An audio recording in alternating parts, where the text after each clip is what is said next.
Welcome to World News. For today's stories, I'm Randolph Jamias. On top of our stories, a fire triggered by an explosion that appeared to have originated underground engulfed a restaurant in Kansas City on Tuesday, injuring at least a half dozen people. The explosion shook the Country Club Plaza, an upscale shopping area in Kansas City, just after 6 p.m. local time, the witnesses said.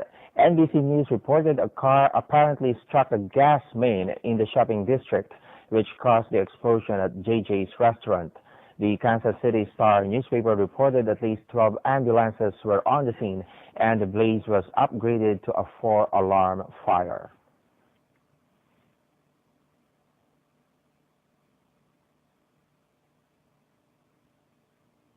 Meanwhile, 4 people are dead and several injured after an early morning shooting spree in suburban Southern California. A series of shootings and carjackings left 4 people, including the shooter, dead and several injured in Orange County, California early Tuesday morning. Police first responded to a shooting at 4:45 a.m. local time in Ladera Ranch in South Orange County, where deputies found a female victim who was shot dead. The suspect, a man believed to be in his 20s, fled the scene in a sporty utility vehicle and headed to the nearby city of Tustin, where there were additional shootings, according to police. A diamond robbery took place in Belgium. The heist was accomplished with costumes, just like in Hollywood movies. Let's find out more.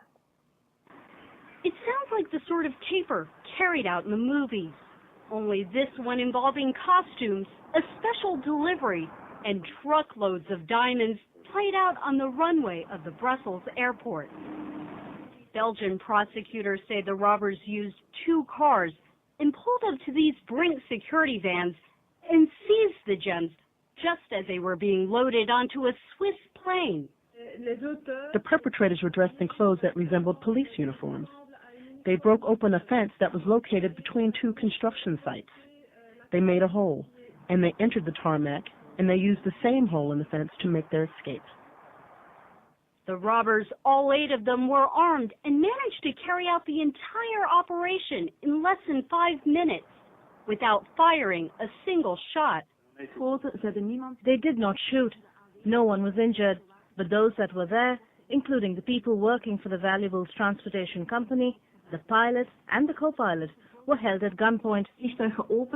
Both cars sped off after the robbery, but one of them was later found completely burnt just outside of Brussels.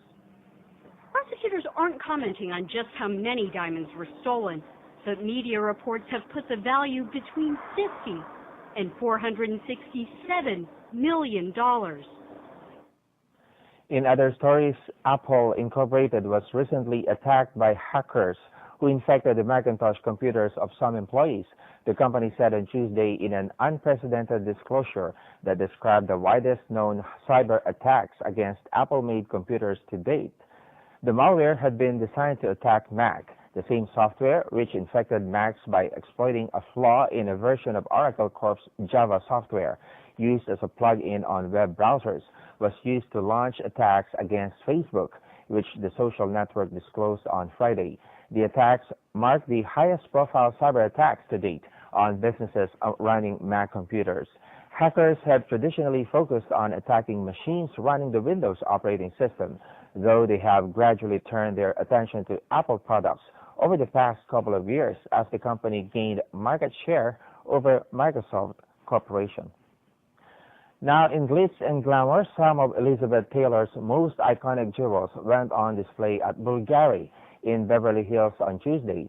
The famed jewelers recently acquired the pieces, all of which were made by Bulgari for Taylor at the height of her career. The most stunning piece in the collection, a 60.5-carat diamond and emerald necklace, was given to Taylor by her husband, Richard Burton, and worn at their wedding in Montreal in 1964. The collection also includes a diamond and emerald brooch nicknamed the Tremblant for the way it seems to tremble when touched, and a ring with a 7.4-carat emerald and 5.3 carats of diamonds.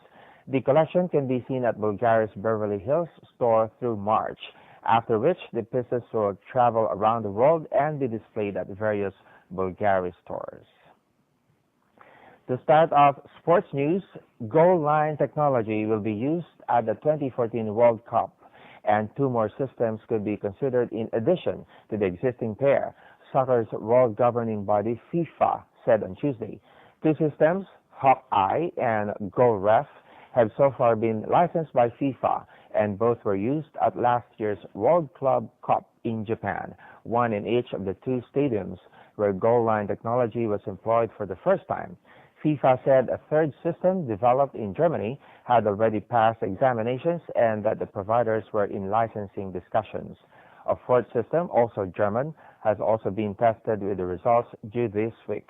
FIFA confirmed goal line technology was successful at the World Club Cup, although there were no incidents where it had to be used. Many critics think that football should go further and allow the use of video replays to help referees make decisions concerning offside, handball, and fouls. And in Russia, there were World Cup ski cross wins in Olympics venue Sochi on Tuesday for Sweden's Victor Olling Norberg and Kelsey Serwa of Canada.